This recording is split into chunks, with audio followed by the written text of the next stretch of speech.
Hello everyone, I hope आप सब ठीक होंगे। हम पढ़ रहे थे इलेक्ट्रिक चार्जेस एंड फील्ड।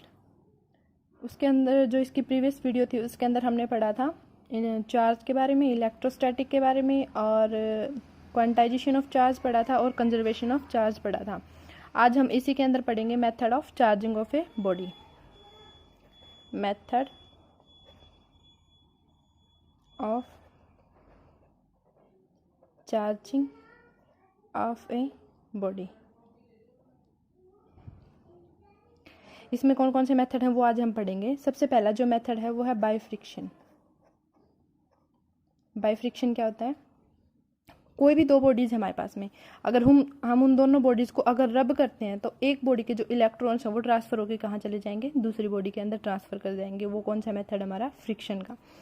और हाँ, आपको नोट्स इसी वीडियो से बना लीजिएगा अपने अपने। मैं एक बार लिख देती हूँ ये। बाय फ्रिक्शन में क्या होता है?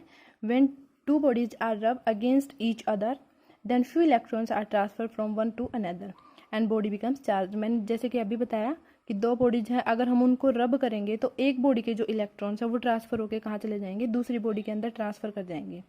और इसी को हम क्या बोलते हैं? फ्रिक्शन। और जब इलेक्ट्रॉन्स ट्रांसफर होते हैं तो उसकी वजह से बॉडी क्या हो जाती है? चार्ज हो जाती है। आगे इतना समझ में? अब इसी का एग्जाम्पल है। इसका एग्जाम्पल अगर हम देखें तो क्या होता है? Charging of clouds. जो क्लाउड्स उनके अंदर जो चार्ज होता है वो भी किसकी वजह से होता है? बाय फ्रिक्शन होता है। और जो हमें बिजली चमकती हुई दिखाई देती है ना, वो भी किसकी वजह से दिखाई देती है? Charging of clouds. किसकी फॉर्म में दिखाई देती है? वो लाइटनिंग की फॉर्म में दिखाई देती है। मैं आपको ये लिख के देती हूँ यहाँ पे। तो इसका एग्जांपल क्या है? Charging of clouds is due to friction between different layer. मतलब जो क्लाउड्स के जो डिफरेंट लेयर्स हैं उनके बीच में जो फ्रिक्शन होता है उसी की वजह से क्लाउड्स क्या होते हैं? चार्ज होते हैं। और वो किसकी फॉर्म में दिखाई देता है हमें? फॉर्म ऑफ लाइटनिंग की फॉर्म में दिखाई देता है वो। अब जो नेक्स्ट है वो है हमारा बाय कंडक्शन।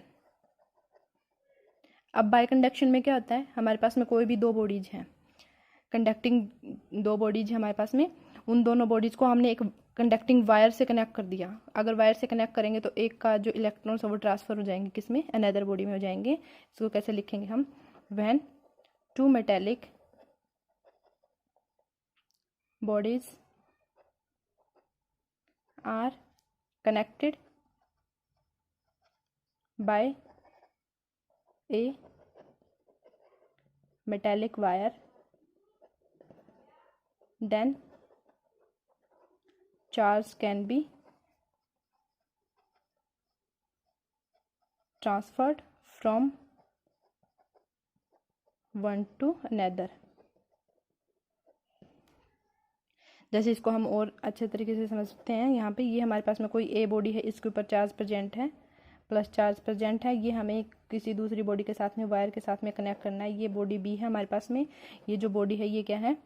न्यूट्रल है। न्यूट्रल का मतलब क्या होता है? इसके अंदर जितने पॉजिटिव चार्ज अपीयर होता है उतना ही क्या होता है? इसके अंदर नेगेटिव चार्ज होता है और दोनों एक दूसरे से क्या हो जाते हैं? Cancel out. इसलिए इस बॉडी को हम क्या बोलेंगे? न्यूट्रल बॉडी बोल सकते हैं। अब यहाँ पे क्या करेंगे? हम इन दोनों को वायर के साथ में कनेक्ट करना है। ये ए बॉडी थी, ये बी बॉडी है हमारे पास में। ए बॉडी पे कितना चार्ज था? Plus charge. अगर हम इसको वायर के साथ में कनेक्ट करेंगे तो इस बॉडी पे भी कितना चार्ज हो जाएगा? इस बॉडी पे भी ट्रांसफर हो जाएगा, प्लस चार्ज यहाँ से ट्रांसफर हो जाएगा। इस पे चार्ज अगर क्यू ए है तो इस पे चार्ज कितना हो जाएगा हमारा? Q B. यहाँ से एक फिनोमिना होता है वो मैं आपको बताती हूँ। जो चार्ज है वो डायरेक्टली प्रोपोर्शनल होता है रेडियाई के। इसको हम थोड़ा डिटेल में पढ़ते हैं। जैसे कि मान लिया हमारे पास में कोई दो स्फीयर हैं, हमने कंसिडर कर लिया। Now consider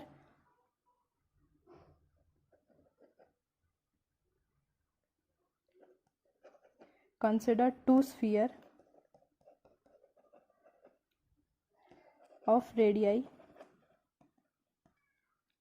r1 and r2 and charges q1 and q2 when the sphere are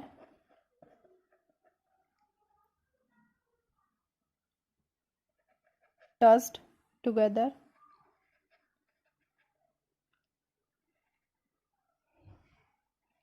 they will have this same potential.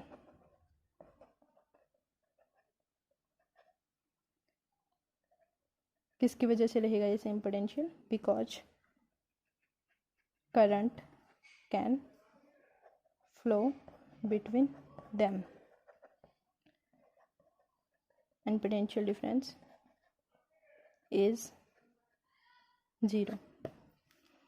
देखिए क्या लिखा हमने यहाँ पे कि हमारे पास में कोई भी दो स्फीयर हैं, उन दोनों की जो रेडियाई है वो कितनी है हमारे पास में R1 एंड R2 है, और जो उन पे चार्जेस कितना है Q1 एंड Q2 है। जब हम इनको दोनों को टच करवाते हैं, दोनों स्फीयर को हमने टच करवाएंगे तो उनके ऊपर क्या हो जाएगा, जितना Q1 पे पोटेंशियल होगा उतना ही Q2 पे क्या हो जाएगा पोटेंशियल। किसकी वजह से हो जाएगा वो पोटेंशियल? क्योंकि दोनों पे क्या करेगा, चार्ज फ्लो कर रहा है दोनों के बीच में, और इसकी वजह से अगर हम इनका पोटेंशियल निकालें तो पोटेंशियल कितना हो जाएगा, दोनों का जीरो आ जाएगा। और बाकी जो ये पोटेंशियल का जितना भी इलेक्ट्रोस्टैटिक पोटेंशियल का जितना भी कंसेप्ट है वो आगे हम और डिटेल में पढ़ेंगे, एक बार आप इतना याद रख लीजिए। दैट मीन्स जो V1 है फर्स्ट बॉडी का जो पोटेंशियल है वो किसके इक्वल हो जाएगा, सेकंड बॉडी के पोटेंशियल के इक्वल हो जाएगा। इसको हम कैसे लिख सकते हैं, 1/4 pi epsilon not Q1 upon में R1। सेकंड बॉडी का कितना हो जाएगा, 1/4 pi epsilon not Q2 upon में R2। ये कैंसिल हो जाएगा, यहाँ से कितना आ जाएगा, Q1 अपॉन में R1 is equal to Q2 upon में R2। अगर हम इसको और डिटेल में लिखना चाहें तो ऐसे लिख सकते हैं इसको, Q1 अपॉन में Q2 is equal to R1 upon में R2। क्या मैं इसको ऐसे बोल सकती हूँ कि जो चार्ज है वो हमारा डायरेक्टली प्रोपोर्शनल रहेगा किसके, रेडियाई के। ये अभी आपको और डिटेल में समझ में आ जाएगा। इस पर एक न्यूमेरिकल करते हैं अभी। जो न्यूमेरिकल है हमारा कि हमारे पास में एक क्वेश्चन है कि हमारे पास में एक ये बॉडी है, इस पे चार्ज है 25 कूलम, ये बॉडी है, और बी बॉडी है हमारे पास, इसके ऊपर चार्ज है 15 कूलम। इसकी जो रेडियाई दे रखी है वो 10 सेंटीमीटर है, इसकी है 30 सेंटीमीटर। तो हमारा जो क्वेश्चन है वो ये है, find charges on A and B after connection.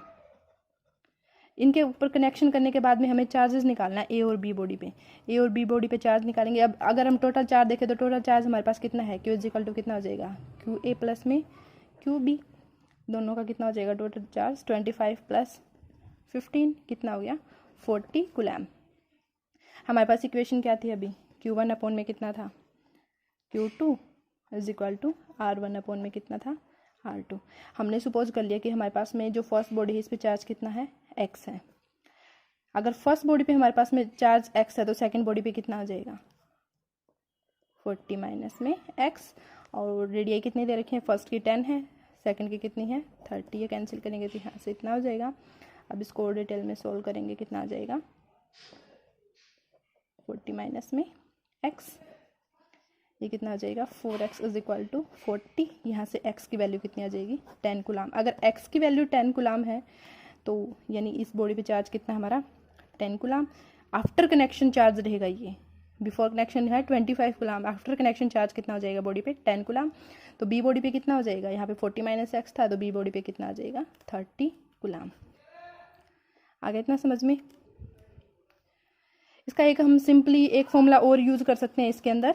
जो फॉर्मूला है अगर हम उस तरीके से करेंगे तो और भी सिंप्लीफाई हो जाएगा। जैसे हमें QA है, फर्स्ट बॉडी का A पे चार्ज निकालना है, तो Q सिस्टम मतलब हमें लिख सकते हैं Q सिस्टम मतलब जो हमारे पास में टोटल चार्ज है वो इनटू में फर्स्ट बॉडी की रेडियाई अपॉन में फर्स्ट बॉडी की radii and second body radii, दोनों का क्या कर दें हम, सम कर दें।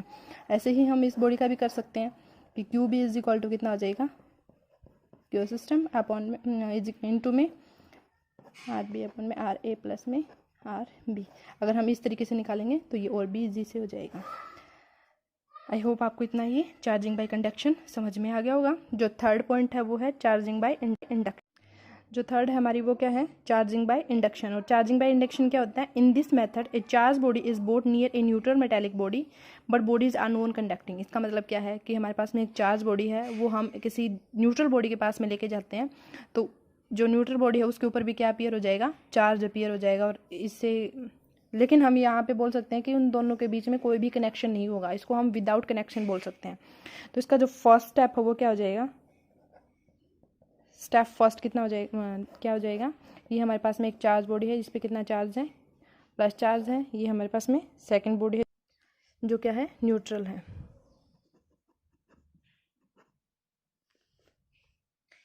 अब यहाँ पे प्लस चार्ज है, न्यूट्रल होने का मतलब मैंने अभी बताया था कि जितना प्लस चार्ज होएगा उतना ही क्या होएगा, इस पे माइनस चार्ज रहेगा।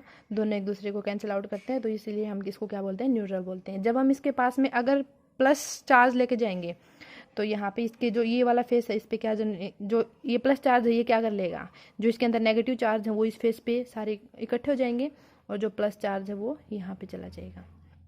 आगे इतना समझ में। जो सेकंड स्टेप है वो क्या हो जाएगा, ये प्लस चार्ज था, इसको हमें इसके साथ में ही रखना है, लेकिन हमें ये विदाउट कनेक्शन करना है। ये नेगेटिव चार्ज था यहाँ पे, ये हमने इस वाले पार्ट को क्या कर दिया, अर्थिंग कर दिया। इस वाले पार्ट को हम क्या कर देंगे, अर्थ करेंगे। तो अर्थ के अंदर क्या होते हैं, इलेक्ट्रॉन, और इसी को क्या, अर्थ को क्या कहा जा सकता है, ओशियन ऑफ इलेक्ट्रॉन्स। सबसे ज़्यादा इलेक्ट्रॉन्स जो है वो अर्थ के अंदर है। यहाँ से हम, अर्थ क्या है, ओशियन ऑफ इलेक्ट्रॉन्स है। तो ये जो इलेक्ट्रॉन्स है ये यहाँ पे मूव करके जाएंगे, और जो इसके इस फेस पे प्रेजेंट रहेगा पॉजिटिव चार्ज, उसको क्या कर देंगे, ये कैंसिल आउट कर देंगे, और यहाँ पे क्या बच जाएगा, इसके अंदर नेगेटिव चार्ज बच जाएगा। यानी इसका जो थर्ड स्टेप है वो क्या हो जाएगा, यहाँ पे प्लस चार्ज है, यहाँ पे इसके अंदर क्या हो जाएगा, हमें अब की बार क्या करना है, थर्ड स्टेप में रिमूव करना है, रिमूविंग ऑफ अर्थिंग। ये हमने रिमूव कर दिया, तो इसके अंदर कौन सा चार्ज आ गया, नेगेटिव। और जो फोर्थ पार्ट है इसके अंदर क्या हो जाएगा, हमें ये जो चार्ज बॉडी हम इसके नियर में लेके आए थे ये भी हमने रिमूव कर दी, तो इस बॉडी के ऊपर कितना चार्ज प्रेजेंट रहेगा, नेगेटिव चार्ज प्रेजेंट रहेगा।